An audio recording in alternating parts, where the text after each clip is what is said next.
That one thing I just felt before we go on to your experience in the movie, I was just talking to some people outside, and it's an amazing thing where there is that real definite divide that women just love this movie and men are kind of always a little bit wary of this kind of movie. Yeah. And I don't know whether that's something that you kind of realised going in, that, you know, this is a certain genre that I have to play a certain role, or whether you felt, well, no, this should get everybody. Well, there's such a campness to the whole image and the word of Mamma Mia and, you know, ABBA and stuff like that. But once you put that aside, actually, this is just great entertainment.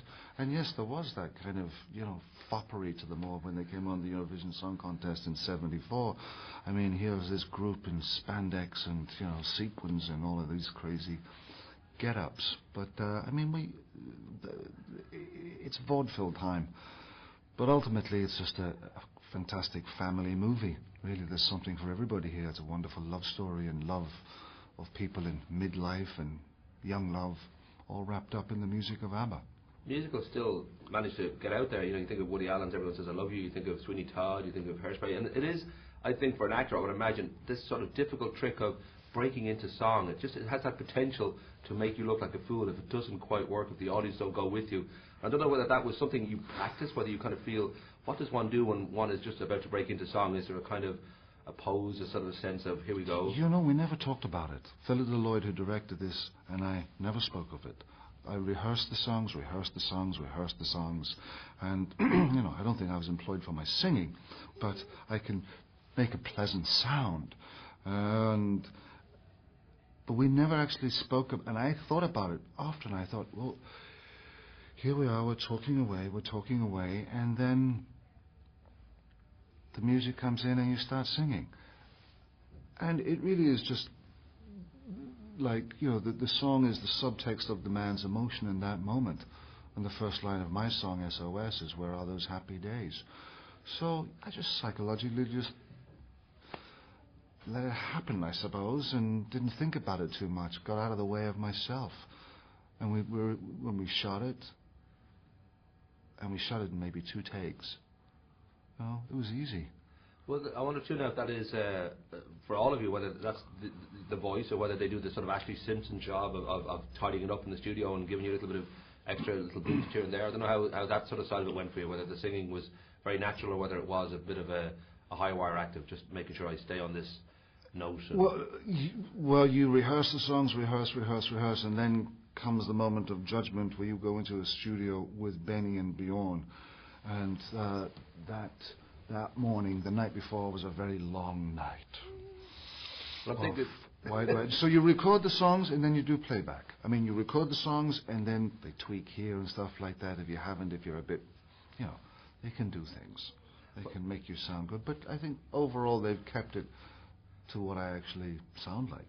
But I was going to say, for Benny and Bjorn, you know, and a bit like Lennon McCartney, some of the songs they've written are stunning pieces of work. And for them it was very personal because they were having their relationships with Anna and Agneta and going through breakups and all that. And I can imagine memories of the original recordings and the emotional turmoil and looking up from the desk and seeing this beautiful blonde sing a song that they wrote for them and seeing this beautiful brunette.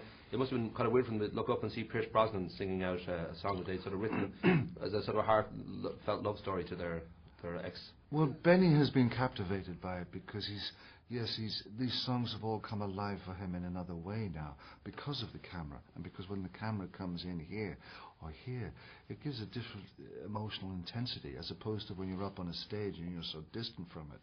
It becomes very internalized and personalized.